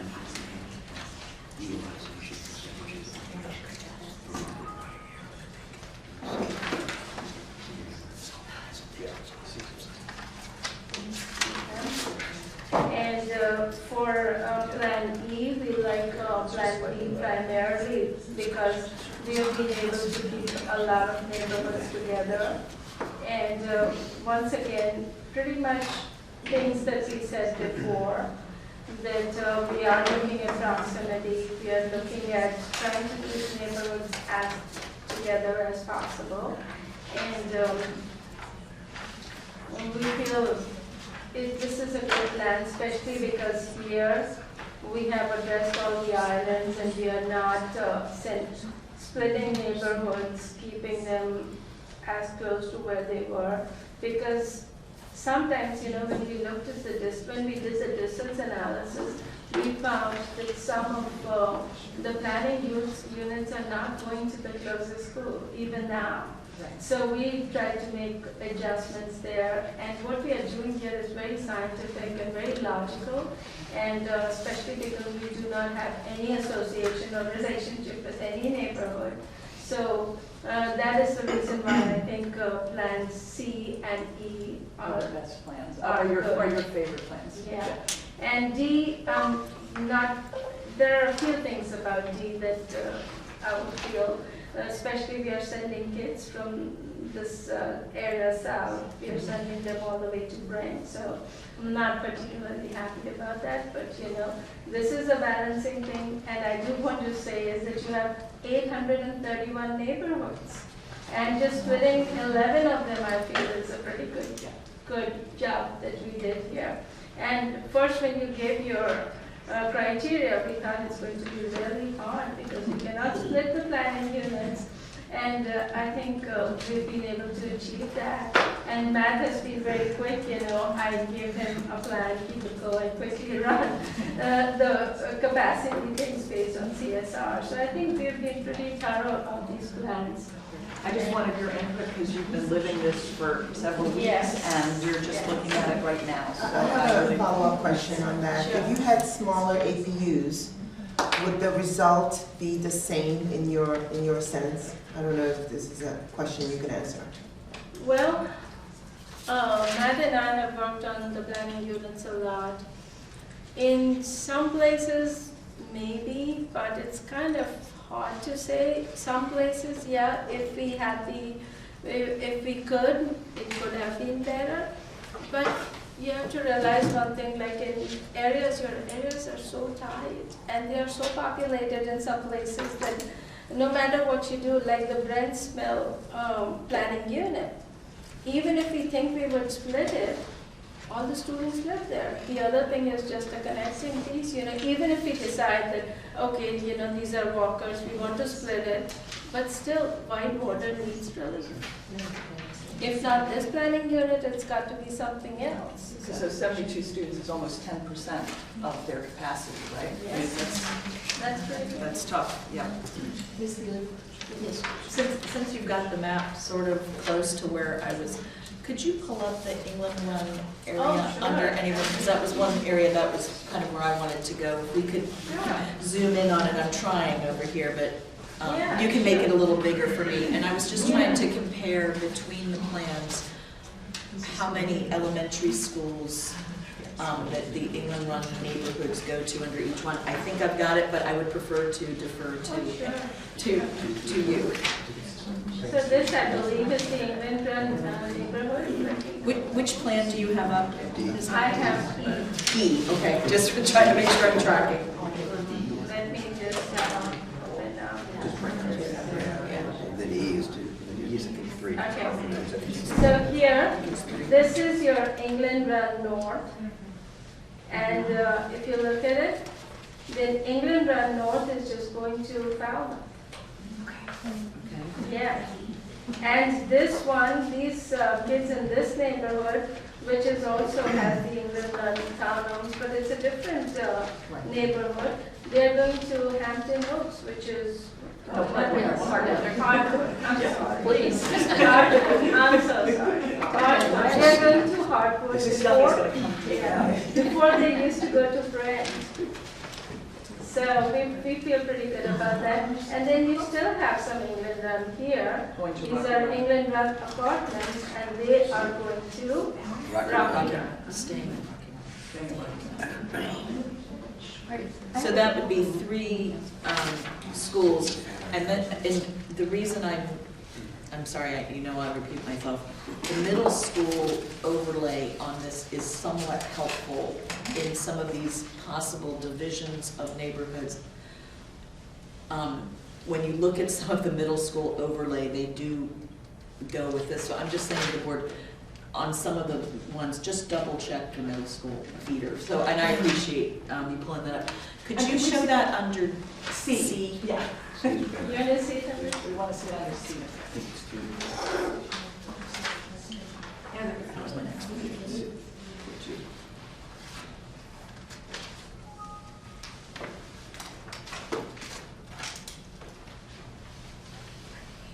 In the aggregate, do you know how many children are impacted and how many children in plans A or B are not impacted now?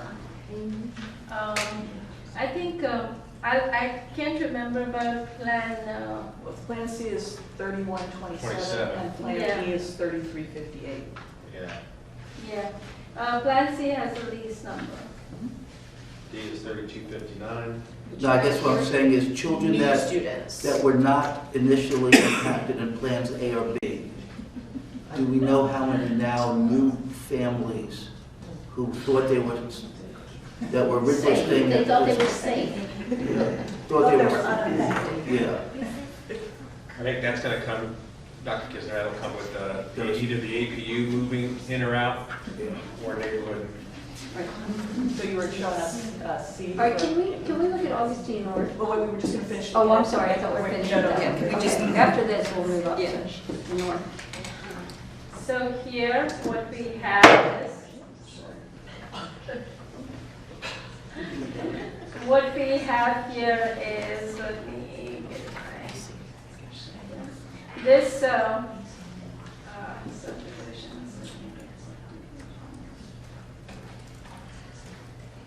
Okay, so here we have England Well North going to Conway, and nobody lives here, so, yeah, nobody lives here. But this is, they're going to Conway, and this one is going to Falmouth, and all this is going to.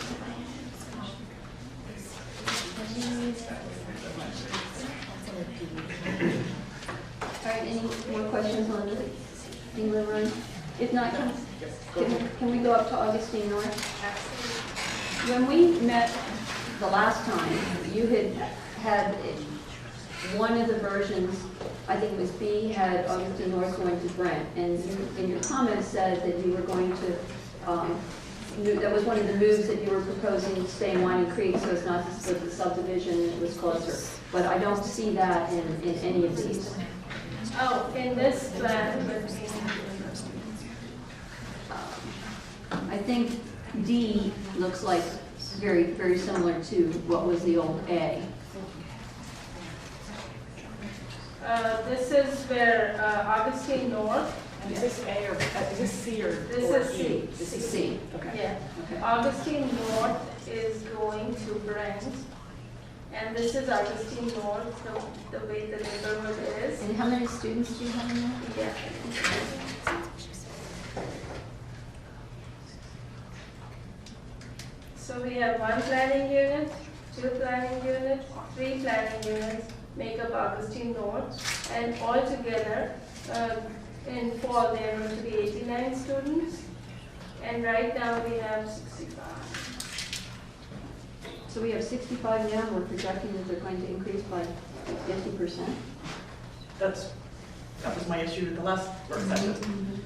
Okay. But- All right, yeah, I'm just trying to, because if we didn't have that increase, then it wouldn't be as significant a Right. number. All right, I'm just asking the questions now.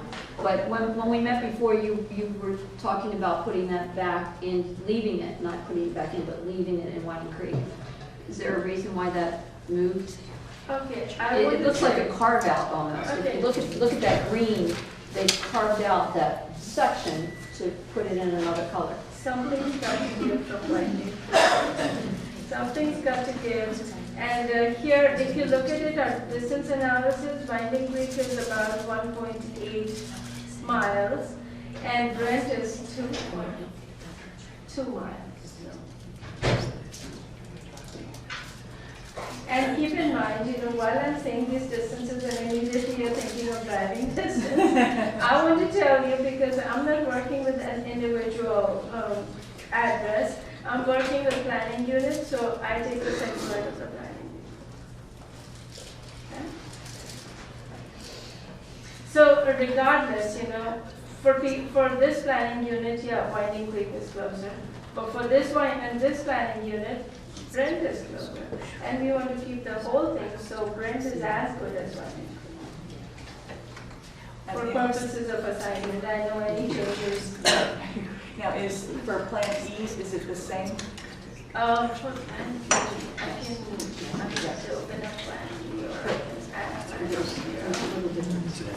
All right, so Plan E removes the other ones back into Winding Creek, but not Augustine North. At least Augustine North. from the map I have. Yeah, Okay. Augustine North is like anytime we are working with more than 30 students, it's going to be an impact. So we think, if it's 30, is there something which is smaller, 30, 40, 50. Okay, can you show us the E? Yes.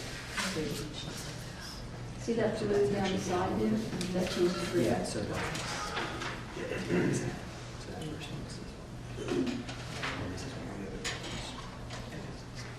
See, now it's even more of a carve out. But that's all right, I'm just making an observation. We'll have our discussions at our work session. I just wanted to know why you didn't do what you said you were going to do it the last time, so I guess things changed. Last time, I think we had obviously more split because there were 3 planning units, so we had split it. But this time we said, okay, let's try to keep the next. But this is different from what you told us at the last one. I just want to make sure I recall it correctly. Yes, Okay. you're. That's okay. I'm not, you don't have to defend it, it's just an observation. This is the point. Observations. All right, does anybody else have any more questions or need anything else for the work session? Thank you. All right, Scott, and I know you did this earlier, but it's been a long running already. It's not time-wise, but information-wise. Can you, you or Matt, whoever, just give us a list of what you're going to have for us at the next work session on Thursday evening at 6, and then if anybody on the school board wants anything in addition, or if you think some of this isn't necessary, we can discuss that. Okay, so everybody pay attention. Okay, so we are going to have, for each plan, our goal is to have the attendance zone for each school, for each plan, showing the APU that are assigned to that particular attendance zone with the number of students in that APU. We want to try. Go ahead. I'm going to chime in. We'll show the 4 years of the projected students and part of that table, okay, as a student data. Okay, so we'll see what it is the coming school year and throughout. 22, Okay, exactly. all right, thank you. And then we'll show the neighborhoods, the existing neighborhoods in the attendance zone, and then which new neighborhoods are going and which new neighborhoods are leaving. Excuse me, if we could have quiet, he's letting us know what they're going to be bringing so that the board can let Mr. Moran know if there's anything else we need. So it's just going to take a few minutes if you don't mind. Go ahead. So again, we'll have the listing of the neighborhoods that were in the existing attendance zone, which is today, and then which new ones are being added and which new ones are leaving, which neighborhoods are leaving for each attendance zone, school attendance zone. Now, if the board is by any chance focusing on 1 or 2, or that, you know, and you wanted to kind of reduce one of the plans and say, don't do this for that particular plan, that would certainly help, but we can do it for all 3. It just, you know, the level of effort there. I'm willing to let go of Plan D, given the consultant's remarks, but I don't know where everybody else is with Well, that. let's have them go through the Right. list and then we can have that So, discussion. so those are the items. I know that we asked, I think we answered Ms. Holly's, Ms. Hazard's capacity on the free. I think that's available. She made comments on the middle school printout, which we can provide that. And then we talked about the APUs in the schools. We talked about the existing attendance zone and the listing of neighborhoods. So I think, Matt, is there anything I missed? Those are So the, that's what I have as well. And we will have a separate chart for each school. I mean, it's separate printout. that's our goal. So effectively, we will have 51 maps for Right. it. Well, Each plan will have 17 maps times 3. plus the overall. But I think that is the most practical way to look at this. And as long as the board's okay, we'll do it the same way how we did it for plans A and B, where the subdivisions to and from which schools will be on the side of those maps. So it'll be kind of integrated the same way that you guys have already seen it. Is there anything else that the board wants for the work session? If we think of it after the fact, fresh, can we email you and? Well, I'd say we can, why don't we take a little break right now and we can think, you know, let's take 10 minutes if that's all right. Take 10 minutes, regroup, and then if there's anything you think of, then this is the time to ask, because I think if we wait until later, it's not fair to staff to expect it to be ready, even by Thursday, I'm sure is going to be pushing this. Okay, so is there, all right, so what time is it? It's 10:46. Well, let's just live it up and come back at 11. Did anyone come up with any new questions or information that you want to ask staff to provide for the work session on Thursday? That's what we were supposed to be doing. Okay, no, since you, okay. Where's Lizzie? Did you come up with anything else? Somebody else go first. Okay, anybody else? Nope. Did you, Ms. Egan, if you have any? What? Anything, or nobody else has anything additional? I think, well, we basically asked them for quite a lot of data and maps that we can read. Dr. Chase had the question, do we want to narrow this down to 2 plans, which would make it significantly simpler, more doable? Widewater's the same, all 3 of them, so I'm good with that. Okay, so narrow to 2. Where's Ms. Young? I only have 1, so. Ms. Hazard, are you? I wish I could say I know for sure that I want to eliminate one. I mean, I'm trying to study them really quickly and what the differences are. I do appreciate the consultant's overview of them. I'm not trying to make work. Let me just try and compare them quickly and just see if there's a lot of difference. I'm just trying to. Okay, Ms. Young, what we're discussing now is whether we want to delete Plan D for consideration for the work session. Now, that doesn't mean we are locked into Plans C and E as they are, because we will be having further discussion of the plans when we have the data that's going to be given to us. So it doesn't mean we're locking into either of these plans as is, it just means we're eliminating, one of the 3 proposals for further discussion and consideration. I mean, if there is a way we can do that, I think that would behoove all of us as well as the staff, because it's going to narrow down what our focus is going to be. That means that we're narrowing it down basically to C or E in a way. No, to C or E. Yes, here. Well, we're narrowing down to consideration of C and E and for whatever changes we may wish to make. But that means we would not be re-looking at Plan D as it's presented to the board today. We would be looking at 2. We're not locking into those 2. So, let me just say real quick. So, that's how I've always operated, to try to, kind of get rid of options, so if we don't have these. However, in the past, I will tell you that many of you have told me when I suggested that I thought part of the process was to have the public look at these plans online and then come back to us with options. So I would say that maybe Monday night would be a better night to I'll second that. start skimming options just from what the board has told me in the past, to say, Thursday night. Oh, I'm sorry, Thursday night. I was going to say Monday. Yeah. And I agree with Wayne. So I mean, that's just my. Yeah, I understand that, and the public can, of course, weigh in, not just here, but the purpose of the public hearings is to get that final weigh in for the public. The question is where we're going to go from here. I mean, if we don't eliminate one today, we're going to have to eliminate one on Thursday. That's fine. Or else we won't be able to move forward, but it's going to be 50% more work to put all this information together. I mean, is there something in what is it, D? Is there something in D that somebody particularly likes? Well, no, I just need more I time. can't say that because I would like to sit down and look Yeah, at the I need more numbers. time, and as I stated earlier, I would like to take time to look at all of them that were presented, regardless if our consultants lean more on 2 of the other ones, which is C and E.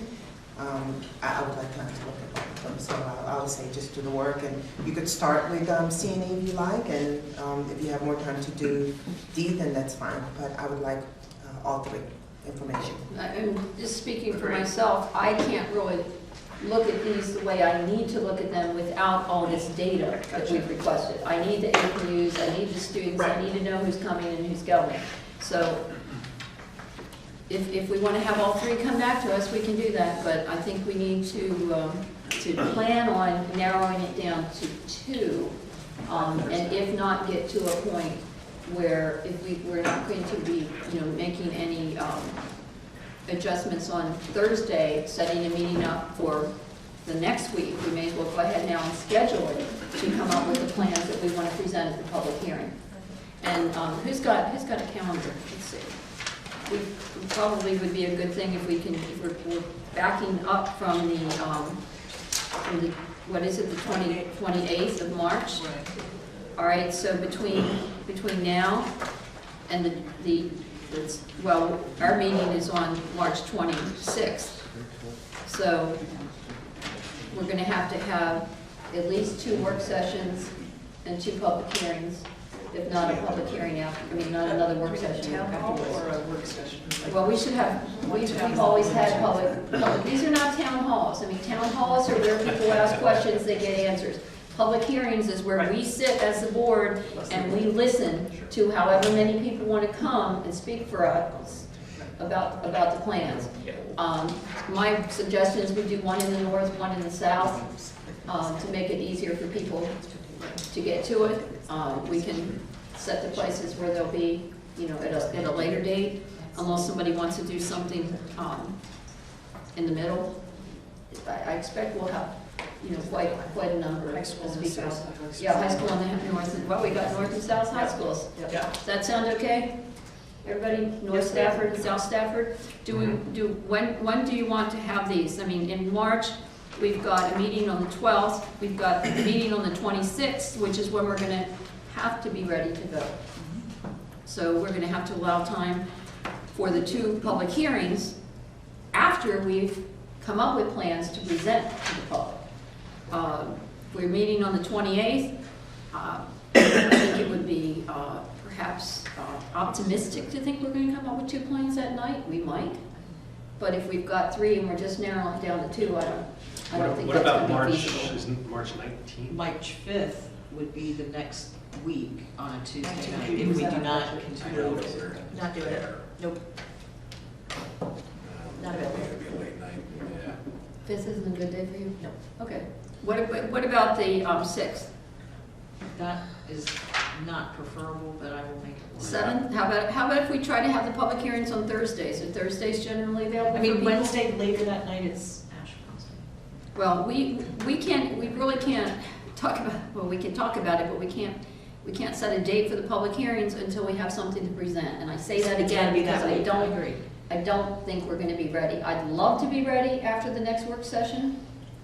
But if we're going to have 3 plans come to us, I don't foresee Can I it. ask staff, if you have any of the materials we've asked for ready before Thursday, as you get it ready, pass it on to us so that we can start looking at it?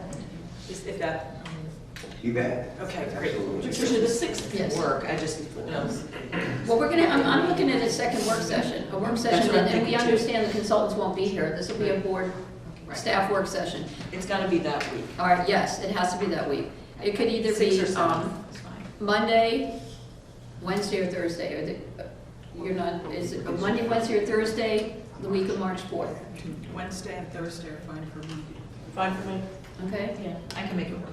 All right, well, why don't we plan on Thursday the 7th for our second work session. There is a And student discipline committee that day as well, as long as there's Yeah, no I'm on run, that, I just think. FYI. Okay, I I'm may on be that. too, I don't remember. So what time? 6, 7? 6. Good. Let's make it 6. All right. 6 o'clock on the 7th. On the 7th, and the purpose of that meeting will be to identify 2 plans that we're going to take to public hearing. All right, so we do that on the 7th, that gives us the week of the 11th. If we can, we've got a meeting on the 12th. Do we want to try to do one or both public hearings that week? Because if we did them both that week, then that would allow us a time the week of the 18th to have a final work session. 13, 14? I would, 13th, 14th, that's Wednesday and Thursday Yeah. for the 2 public hearings. I would say the 14th, one week, and early the next week, but that's just my own preference, because I think 12, 13, 14 is gonna be, if people aren't available, I don't know, maybe it's just me. I I can do it the 13th and 14th, but it seems like if we do one on the 14th, it gives people to react. Well, but to the plans following on the week, we 12th. present our budget to the Board of Supervisors on the 19th, and we have a FAB meeting on the Monday. And we need to have We need a snow date. And we also need to have a work session that week to follow up on the comments from the public hearing You don't have enough time. before it comes back to us. Right, so I would reserve the week of the 17th for, we have to give up the presentation to the Board of Supervisors for the budget, but we should make one of those days a makeup in case it snows on the 14th, the 13th, or the 14th. And we need a work session. Correct.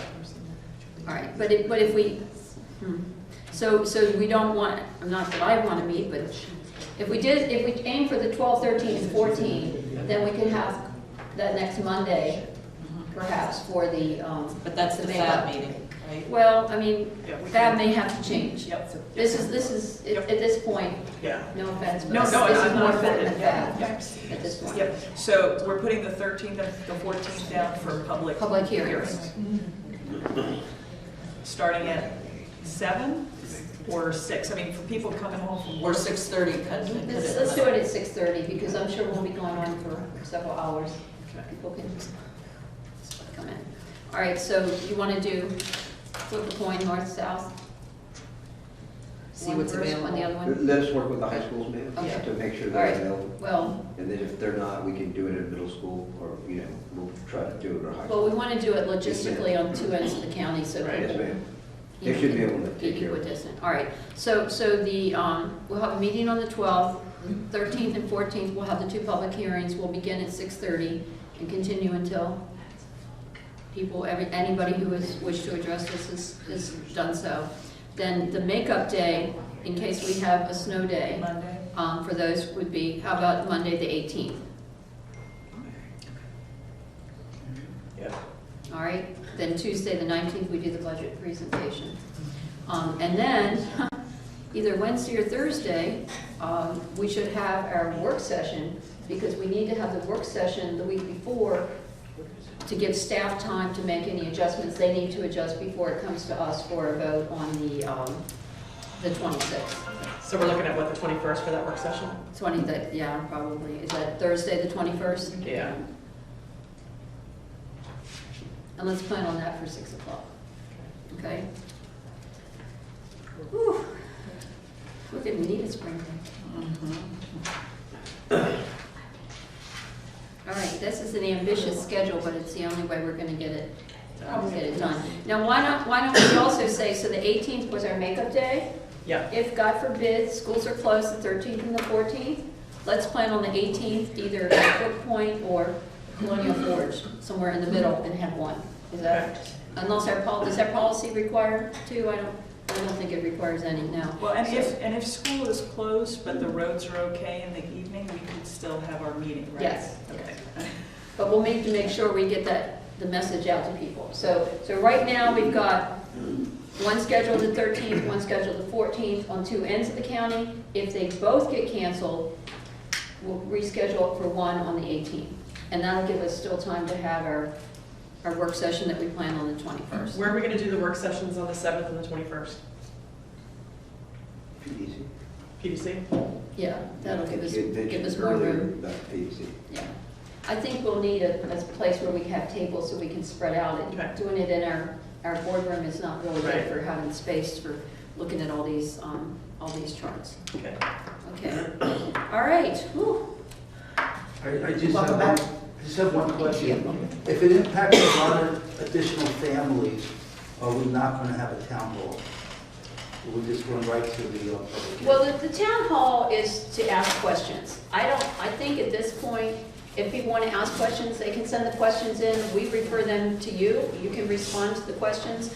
And every question's being posted on our website, correct? Correct. So we need to make sure everybody knows that. So maybe you didn't think of a question, but you want, the answer might be relevant. So as long as that's all posted, I don't really see the timing for a town hall. I think the public hearings are much more important because that's where we hear from the public. Now, we won't be answering questions, but if there are questions that come up during the public hearing, we can certainly, you can respond to them on the website. Okay, thank you. So it needs to be clear that in the public hearings, we are going to be in the listening mode. And if there are any questions that come in, I know I'm, as everyone else is referring, all our comments. Now, that what we won't have is the consultants to get these, but I think at this point, after the work session next week, it's going to be in our court. I just want to mention, I just told Scott that our plans have changed, so we are going to be out in the last week of March rather than the beginning. Oh, thank you. Thank you. Well, feel free to join us on any of these events.